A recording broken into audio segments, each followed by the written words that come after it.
Yeah, I get right to the racks. Then I make that shit back. Run up on me, get shot in the back. It's just a good give you a scotch, man. Yo, Pops, we're back out West because we love the West Coast every trip. We're New Yorkers who check out the West Coast Every scene, time. and it's so rich in history and style, its own flavor. It's almost like a whole other country in itself. I believe so. The brutal rise of the Mexican Mafia La Eme. La Eme, that's the 13th letter for you guys that don't know. That's how you have. Yeah. What does La Eme mean? La Eme, the M is for the M, like the Mexican Mafia. Oh, damn, I'm Ed. The letter 13. So, that's how you have like MS-13 is the Mata Truche. I don't know the exact pronunciation, but they respect, they answer to the 13th letter, which is the M. So, if it's your first time tuning in, this is a channel that's very informative. We try to bring value to you when you watch us. We don't talk at you. We talk with you. We have conversations in our Discord. You can hit us up on Instagram, DM me, Pops React. Follow me and follow him, Javen TV. This is a fun channel. We cover a lot of music, but we also try to learn about other cultures and see what's going on. Get out your comfort zone. Get out the bubble. Yeah, get out your own bubble, right? We was in a New York City bubble for like ever, right? And then now we finally getting out of it. I was that New York dude with the Yankee hat. You see us walking around Vegas. Yeah. Oh yeah, in Vegas, right? In Vegas, we'll have like a Yankee hat with Tim's. It's like 100,000 degrees and we got boots on. Yeah, that was me. No more talk. La Eme, the highly organized criminal organization that kept the entire United States Police Department on their toes, terrified by the activities they carried out. If you haven't heard about them, well, you're in luck. Brace yourself for a chilling tale as we dig into the brutal rise of the most dangerous prison gang in all of America's history, the Mexican Mafia La Eme. History and beginning. It all began back in 1957. A bunch of tough street gang leaders came to be known as La Eme. They weren't actually from Mexico. They were simply a group of Mexican-American street gangs. At the time, Mexican-American communities faced a lot of challenges like poverty, discrimination, and limited opportunities. There was nothing in the works. You know what I was thinking about? I don't want to be like disrespectful for what discrimination? I feel like Mexico's been around for so long. I feel like most of California is Mexican. So like, who's getting discriminated against? If we look at the statistics, most of California is Mexican. It's a fact. Right? Yeah, well, it was Mexico before it was California. So I would say is like extended out. So yeah, I mean, there's always going to be discrimination. No, for sure, but I'm saying, and it's going to be discrimination within our own communities. Oh, so if we're Mexican, we're going to discriminate within our own whatever culture, blacks and and whites, Dominican, Puerto Riqueño. Yeah, sure. Them. They resorted to violence as a means of standing up for themselves and not knowing any better too. As their violence scaled the charts, they ended up incarcerated at the dual vocational institution known as the Gladiator School in Tracy, California, one of the toughest prisons for young offenders. It was within this correctional facility that they united and established the Mexican Mafia. What movie's that, y'all? They moving that Blood In, Blood Out, maybe? No, it might be Blood In, Blood Out, but yeah, it was a little puppet, Holmes. Maybe on Patreon we could do like movies, right? Would you consider that? Yeah. Would you guys tune into us on Patreon watching a movie? Yeah, because we can't do it on YouTube. We'll watch like famous YouTube. It was within this correctional facility that they united and established the Mexican Mafia. According to law enforcement sources, they are recognized as one of the most dangerous and influential gangs operating within California's prison system. This reputation was not earned overnight. They have consistently worked hard to earn a seat at this table. First, by claiming to protect fellow inmates and Mexican Americans, two vulnerable factions within the prison. And secondly, by having a deep understanding of the way things worked. With this, they took control of the prison system, leveraging their connections and using them to construct a vast network that would go on to facilitate an even wider range of illicit activities. So you see, not only did they exploit their position by seeing an apparent weakness as a sign to get stronger, but they also created a lucrative black market, distributing drugs and a fair share of violence, becoming so powerful that the mere mention of their name still... Yeah, so I guess the Mexican Mafia became so organized, I think they created the footprint on how organizations should run outside in the world and inside in the jail world. You know what I mean? And these are clips from American Me, the movie. You heard of that? Yeah, not really. But it's funny because how was the black program like? We hear about the Mexican program in jail. Like, how is the black program structured really or not really? Like, no, it's probably structured. Even though we did see some guys, I seen a Mexican individual. saying that the black program was not as organized because they accept people. But I think what happens is when you go in jail, you lose all your colors and all that. You're just black. So you're not blood or crip. Yeah, you just go with your kind. Still sends waves of terror throughout the entire city of Los Angeles and the United States. But let's not get ahead of ourselves. Let's step a little back in time, shall we? In the early 1900s, many Mexican immigrants arrived in Los Angeles, seeking refuge from the violence of the Mexican Revolution. They sought solace in the barrios located on the city's outskirts. For the most part, their presence triggered resentment and harassment from the other racial groups who felt they were taking away agricultural employment opportunities. To ward off attacks, they came together to form a group. It was the birth of Cholo. Cholo youth were among the most economically disadvantaged and marginalized immigrants. They faced difficulties fully assimilating into Anglo culture or developing a cohesive identity that could embrace both Anglo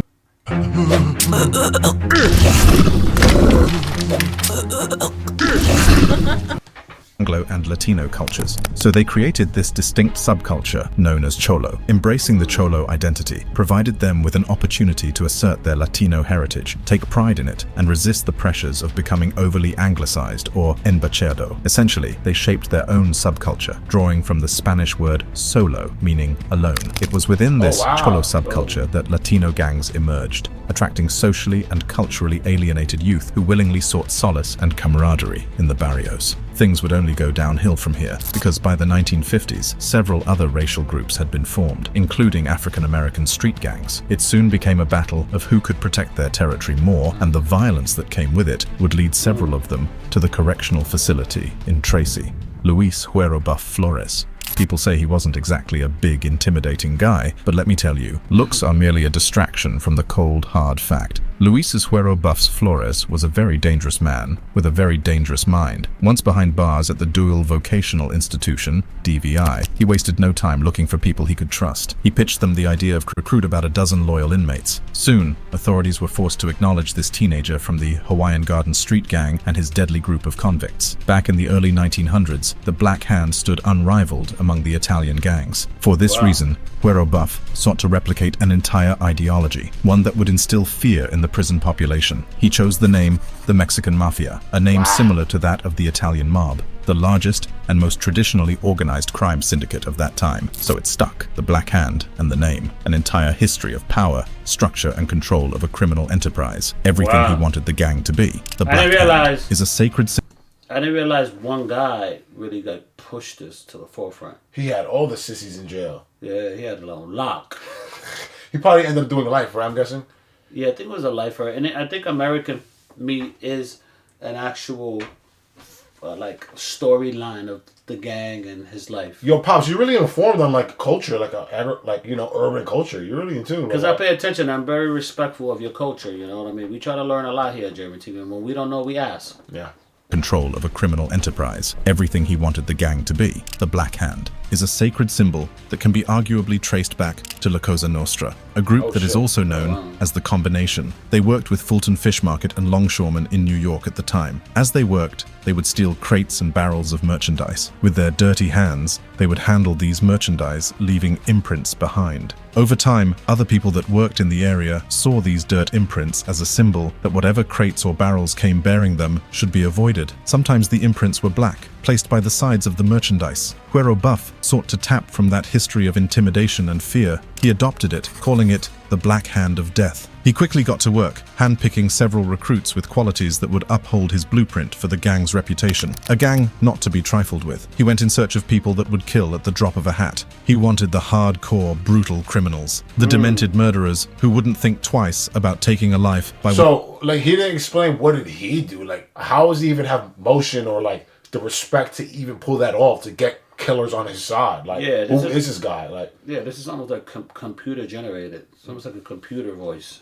Whatever means necessary. In March 1958, barely a year after their official formation, the Los Angeles Police Department held a press conference relating to the escalation of violent crimes committed by Hispanic gang members in LA with affiliation to core members of the Mexican Mafia behind bars. Some of these involved the attack on a barber with a baseball bat by one Michael Killer Hat Chet Ison and his brother. Another was the attack on Ned Lovretovich, a deputy sheriff in Los Angeles, for testifying in the murder-robbery trial of two East LA gang members. Lovretovich was stabbed right there in the court. With the foundations laid, Guero Buff took a step back and joined his comrades as a member of the gang. This made it very difficult for prison officials to dismantle them. There was no leader to target, no power structure, and no hierarchy. Every one of them, a leader in their own right. They called themselves Carnales, Spanish for brothers. In 1961, authorities came up with a plan to dismantle the gang. They transferred the most incorrigible amongst them from DVI to San Quentin State Prison. This would be a horrible mistake. There, they initiated Doroteo Sleepy Betancourt and Frank Moose's Bazure, the first inmates to murder a prison guard, and within a few days, they too would announce their presence by stabbing another inmate to death for no reason. They not only increased their violence, but they also changed. Nah, I don't know how that works, but if you stab a prison guard and kill him, you're probably gonna get life. They have to give you life to set an example, like double life, triple life, like never come on. Life with no chance of parole, but then they just killed another prisoner for no reason. And people were getting them and be like, oh, why'd you say like the 3-strike rule is not right in the guy with the fat prisoner guy, like that snitched? They're saying that I was wrong about that. Yo, bro, if you do 3 violent crimes, come on, man. After the second one, you should be. Yeah, it's important. Especially now in 2024, you need to follow the rules. Word. Don't break the don't steal something. There's cameras everywhere. Don't assault nobody. Don't do no road rage. They're gonna catch you, bro. Word. If you're defending yourself, if you're a menace to society and you're constantly in and out of jail, you're breaking windows, you on drugs, you're just reckless, then maybe you need to go to jail. Sorry. To death for no reason. They not only increased their violence, but they also changed.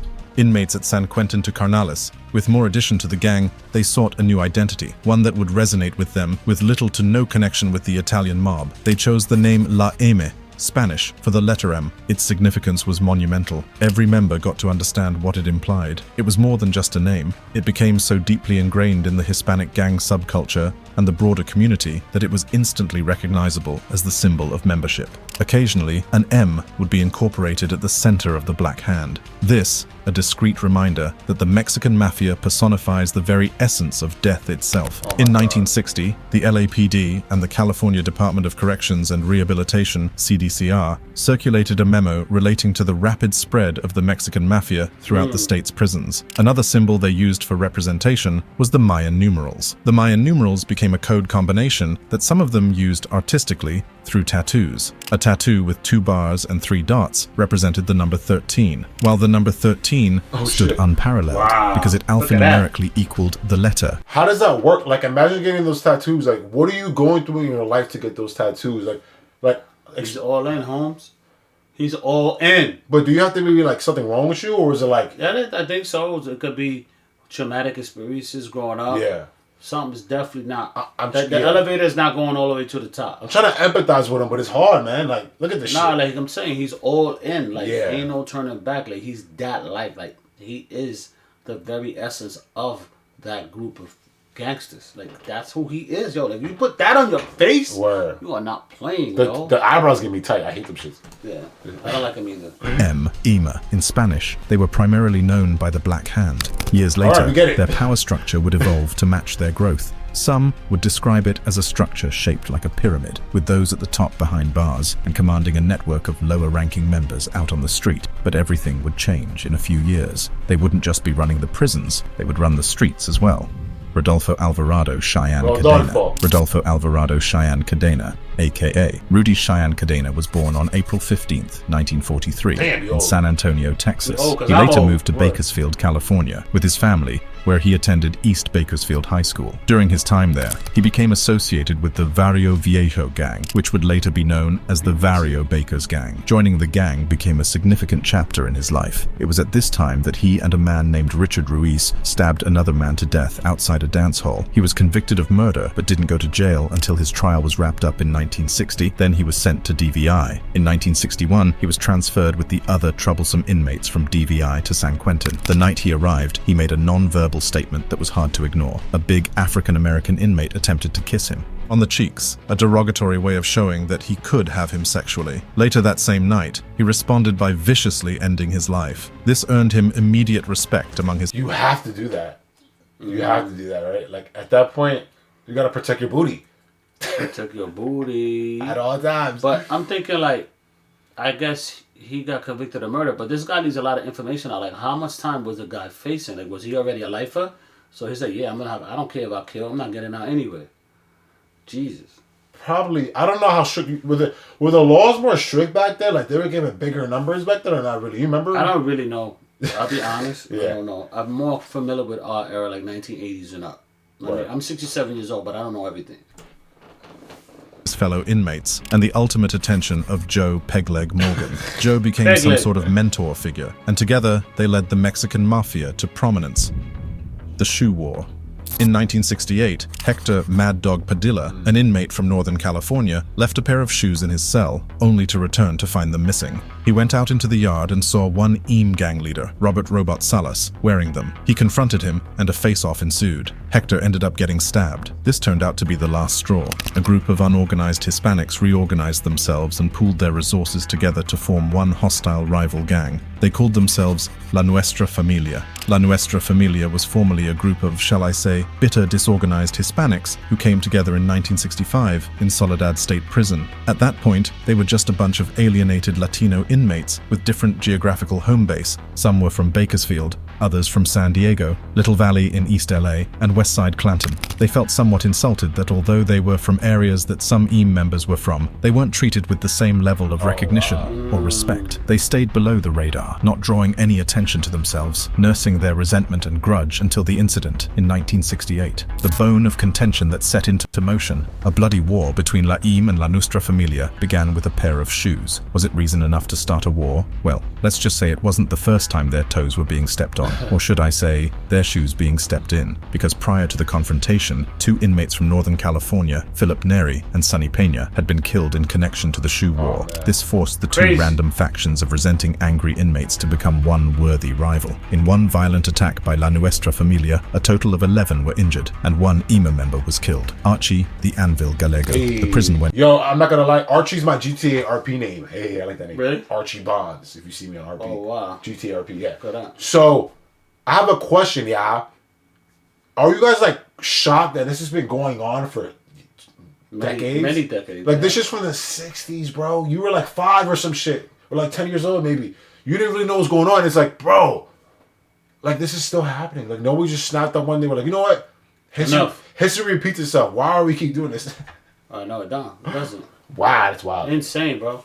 Went on lockdown as investigators tried to sort out who was who and what was what. For 2 years, the NF held sway over San Quentin's general population, while the California Department of Corrections and Rehabilitation, CDCR, confined some EAM members to the B section of the Adjustment Center. Prison administrators, well aware of the intense rivalry between the two gangs, made sure that EAM members couldn't mingle with others in the main yard. They either stayed in confinement or got transferred to Folsom Prison. Shit. The NF used this opportunity out. to seek new members, setting the records as the newest rulers of San Quentin State Prison. In 1970, Cadena struck an alliance with George L. Jackson, founder of the Black Guerrilla family. He was all for peace. He became actively engaged with Latino political organizations such as the Brown Berets. The Brown Berets were very influential. They were pro-Chicano and dedicated to advocating for educational reforms, farm workers' rights, and combating police brutality. They were a powerful force to be reckoned with, exactly what he needed to bring peace talks to the table. He publicly called for a meeting. There, he spoke about creating a statewide criminal syndicate, uniting the two feuding factions to become one recognizable organization.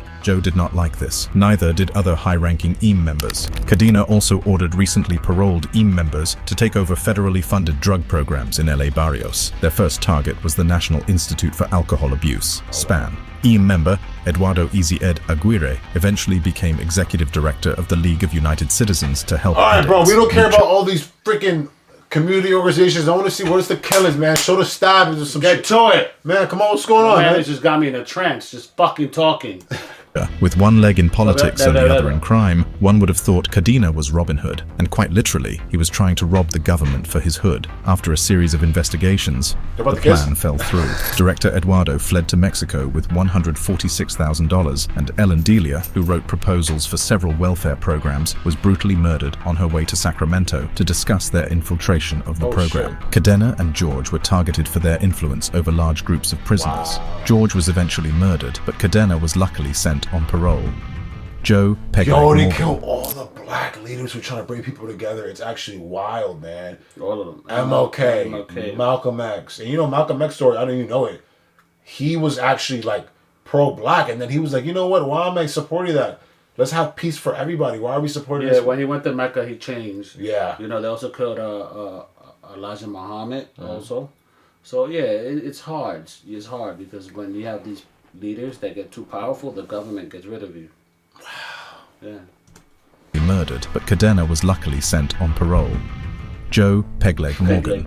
With Joe, the odds were always in his favor. He was the first ever non-Hispanic member to climb the ranks of La Eme. Born on April 10th, 1929 in San Pedro, California, Joseph Pegleg Morgan was the son of 2 Croatian parents. Wow. He was Caucasian through and through. At the age of 12, he and his family relocated to a predominantly Hispanic neighborhood on the east side of Los Angeles. He became a member of the first Maravilla street gang, which was at the time largely Hispanic too. At some point, he lost a leg and was nicknamed Pegleg by the authorities. He may have lost a limb, but he compensated for it in more ways than one: violence. In 1946, at the age of 16, he committed his first murder, beating his victim to death with a tire iron. The said victim was the 52-year-old husband of his lover at the time. He beat this man to death and buried him in a shallow grave at Malibu Hills. While awaiting trial at county jail. Lover of his husband. Wait, what? No, of his lover. So he was messing with some lady who had a 52-year husband. Wow. He must have found out that his wife was getting smashed by a 15-year-old cholo. He tried to beat him up. He was beating that. Doing his dad.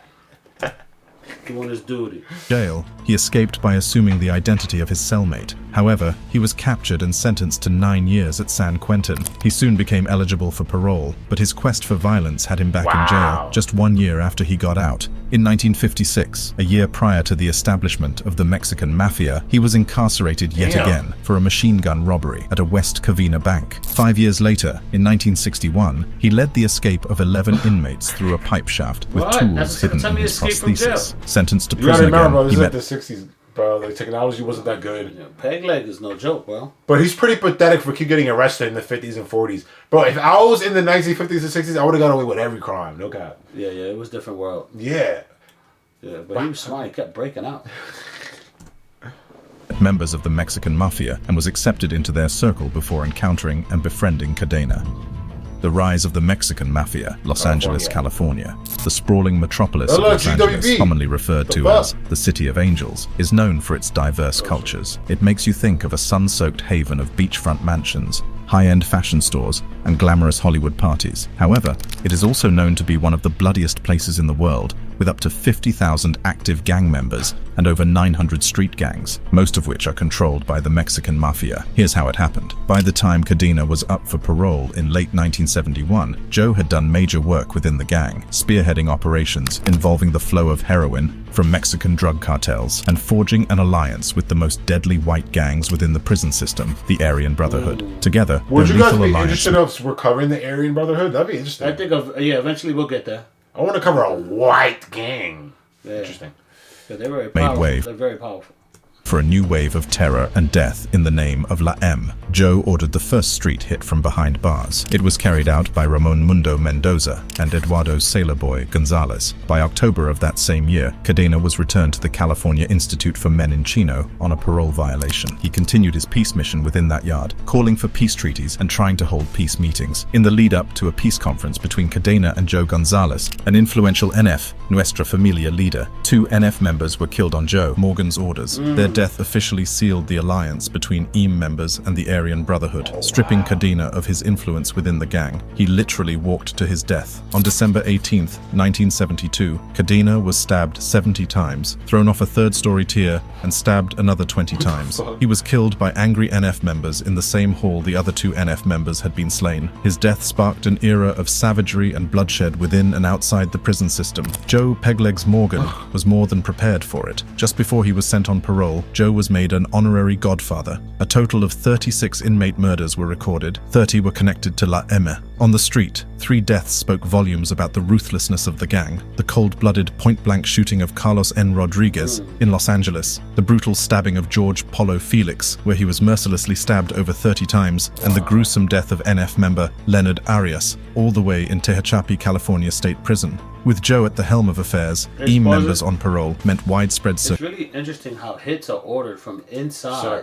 That's real. Inside that hit in another jail. or get hit out in the street. Like, you're just minding your business, you get hit. That's wow. Circulation. By 1975, he started working with Italian drug lords, and the streets were fraught with Surenos affiliated with La Eme, one of which was the MS-13, Oh shit. Norteños and Surenos.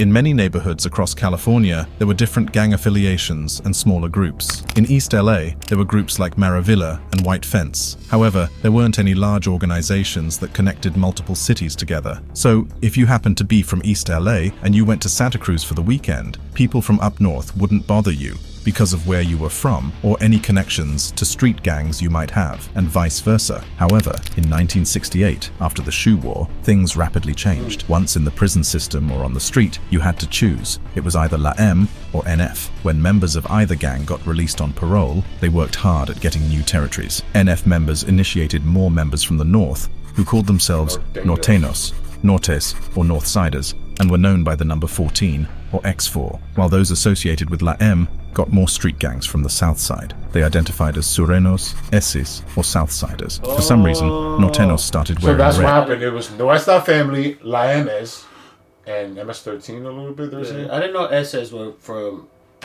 the Eme. Yeah. I didn't know that.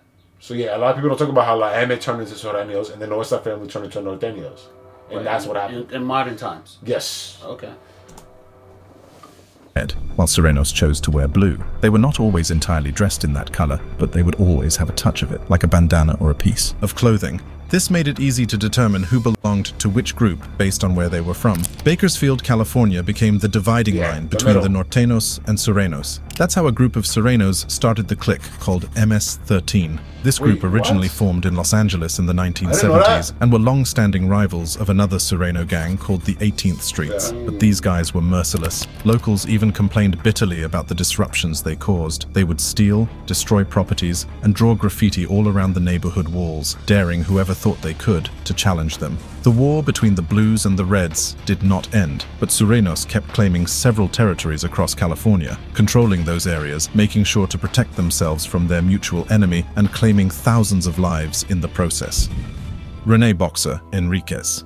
Born on July 7, 1962, in Los Angeles, California, Rene Enriquez grew up in Cerritos, a city located 20 miles outside of LA. He was raised in a middle-class neighborhood by his father, a hard worker, and his mother. They hoped Enriquez would join the family business, but as he grew older, it became clear that he would follow a different path. At the age of 11, he began stealing and hanging out with his older brother in the nearby city of Artesia. By age 12, he joined the local gang, Artesia 13, and earned the nickname Boxer, following in his older brother's footsteps. At 14, he started doing drugs, eventually becoming a drug dealer at his high school to support his habit. By 16, he was already addicted to drugs and gang life, dropping out of high school in the 9th grade to partake in various crimes and gang-related activities. Fights and shootouts were a common occurrence in his neighborhood, so he resorted to stealing and robbing local grocery stores to sustain his drug addiction. In 1981, still a teenager, his criminal activities caught up with him. He was arrested for committing 21 armed robberies and sentenced to 9 years in prison. There, he caught the attention of a high-ranking member of La Eme who approached him with a mission.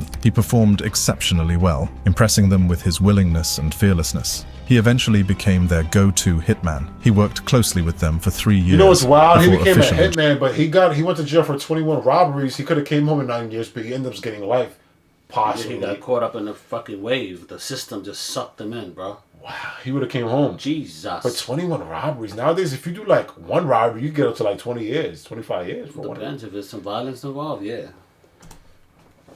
Joining their ranks. When he got released on parole, he wasted no time getting back to work on the streets for the Mexican Mafia. In September 1993, Enriquez with 3 other high-ranking officials approached several independent Hispanic street gangs operating in several parks across Southern California. At this meeting, a new code of conduct was given, putting an end to drive-by shootings and prompting the assimilation of the entire Surenos, including rivals among them, into one drug trafficking organization. He was really committed and actively involved, collecting street tax, which was money levied on neighboring street gangs who sold narcotics for the mafia. He also dealt with anyone who broke the rules or refused to pay. He was ruthless on the streets, never hesitating to seek revenge against those who crossed him. In just 2 years after his release, While still on parole, he got arrested for two murders. One was for a woman who had stolen from him, that is, refusing to pay street tax, and the other was a fellow member who ran away from gunfire and was considered a coward. He was found guilty and sentenced to 20 years to life. In prison, he tried to kill two more gang members who disrespected the organization, but they survived. Then they sent him to Pelican Bay State Prison, a supermax prison in Crescent City, California, but that didn't stop him either. If anything, it made him go harder. He maintained control over the gang's territories on the streets. Despite being confined to a prison cell for 23 hours a day in solitary confinement, he managed to keep together a drug and money laundering scheme, raking in a whopping $50,000 annually. Wow, y'all can't even do that outside of the street. Y'all can't even make 50 racks outside. He made 50 racks on the 23 and 1. Solitary. He was on 23 and 1. 23, he come out 1 hour, and 23 sit down in the cell. In a box. And he's still making 50 racks a year. Let's get it. Communicating with his crew in codes, passing messages undetected through visitors' mail services and kites. This continued for 10 years until he became a high-ranking senior member. He tattooed the infamous black hand on his chest, and just like his predecessors, he controlled almost all of the Los Angeles Latino street gangs from inside the prison. Years passed rapidly, and he soon grew weary of the gangster lifestyle. His teenage drug addiction had extended well into adulthood, even behind bars, where it had been easy for him to get all the drugs he wanted. With more than half his life spent in prison, he had witnessed countless associates be killed by enemies or worse, by their own carnales. It became clear that the Mafia's rules were changing as families and even children were being killed. In 2002, at the age of 39, Enriquez decided he was done. He immediately started working with law enforcement agencies like the Los Angeles. He doesn't deserve to come home, man. I'm Isn't sorry. it the boxer that we covered? No, keep that nigga in jail, man. I'm not gonna lie. Wow. No. Yeah. Keep him in jail, but he like, I'm out of here. I'm telling on everybody. His life was probably at risk. Yo, why the biggest dudes who actually killed me would be telling, right? Yeah. Apple killed mad people in Harlem, and he ended up telling. Why the killers end up telling? Like, not all of them. I think the snitches are very famous for telling. There's dudes that are 100% loyal. What do they do? Sing? They start singing. But there's a lot of dudes that are loyal that are never seen, that we never talk about, we don't know, that watch this video, but like, yo, I never snitched. You know what I'm saying? Write it in the comments. Somebody you know. Angeles Sheriff's Department and the FBI. He recorded several videos where he spilled all the secrets he had learned during his 20 years as a high-ranking Eme member. He revealed how many members were in the organization, who was in charge, and how they planned everything, from killings and extortion to drug deals. He even explained the hidden meanings behind their secret codes, symbols, and tattoos. By wearing wiretaps and testifying as an expert witness in multiple criminal trials, he helped put away at least 35 Mexican Mafia members. And in exchange for his contributions as an FBI informant and consultant on matters relating to the Mafia, he was compensated with more than $50,000 and moved to a secure prison, where he received special perks and treatment. In 2015, he surprised a room full of 175 business leaders and executives in Los Angeles. He was invited as a guest speaker to explain the inner workings of the Mexican Mafia. This event caused a big stir in the media when it was revealed that taxpayers had to pay $22,000 for his security during the transfer from prison to the event. He also co-authored 3 books where he talked about the lifestyle and dangers of joining gangs. His message was clear: the life of crime went only down a dark abyss, and he wanted no part in it. Jose Fox Landa Rodriguez. But what happened? Operation So he Dirty came Thirds. home or what? I don't think he ever came home though. This has got to be the video with the most incomplete thoughts. This is like a 5-year-old child explaining shit. Like, he tells you and then he changes. Oh, look at that bird. Oh, look at that car. He like all over the place, bro. Come on now. Originally from Michoacan, Mexico, Jose Fox Landa Rodriguez was one very powerful and influential member of the Mexican Mafia. He led operations within the Los Angeles County Jails, LACJ, from 2012 to 2016. Although there is very little about his early life, he held a position of authority at the Men's Central Jail for 4 years. As part of his responsibilities, he ordered killings, acts of violence, kidnappings, and murders, all of which led to another raid, Operation Dirty Thirds. In May 2018, Operation Dirty Thirds further exposed the in-depth intricacies of the Mexican Mafia within the prison system, how they were patterned, who called the shots, and who carried out the orders. It was a conspiracy operation based in Pomona that brought to light how high-ranking criminal members ran the show with the help of other lower-ranking trusted members. Dirty Thirds became a term used by the authorities to refer to the tax on other inmates not affiliated with the Mexican Mafia, who were required to give 10% of their smuggled narcotics or illegal possessions to the organization. Jose Landa Rodriguez was in charge of the criminal activities throughout Los Angeles County Jail, LACJ, which includes the Men's Central Jail and the Twin Towers Correctional Facility in downtown Los Angeles. It was discovered that they had their hands in different criminal activities. Not only did they smuggle drugs into the prison and sell them to other inmates, they also extorted these Latino inmates, forcing them to hand over a percentage of their commissary spending on food and hygiene items. If anyone dared revolt, they faced harsh discipline and violent assaults. Sometimes, Rodriguez would have gang members on the street purposefully get arrested for small offenses, making it easy for them to bring drugs inside and simply walk out a few days later. One key player in this operation was an attorney named Gabriel Zendaya Chavez. He acted as their go-between, passing messages and basically doing their dirty work for them. Zendaya Chavez traveled to different state and federal prisons to communicate with members, even those locked up at ADX Florence. He also played a role in a plot to get $100,000 out of the Mongols Outlaw Motorcycle Club.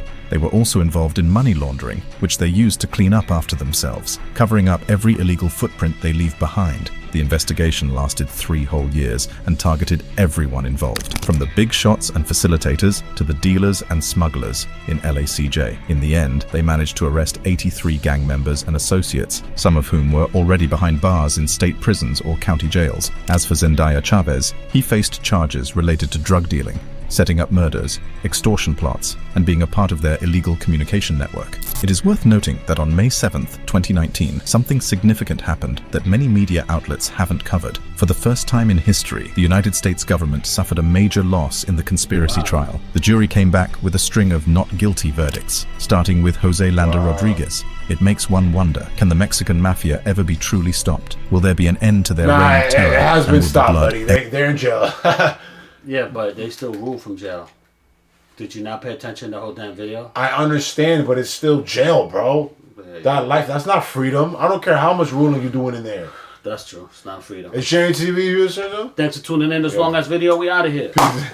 And I know how it gets, so I gotta stay low, not move my knot. I don't trust no nigga, I don't trust no man, ain't no friends, everybody get shot. You never know how nigga gon' throw, I'm hitting the flow with a couple of shots. You better move, you better duck, either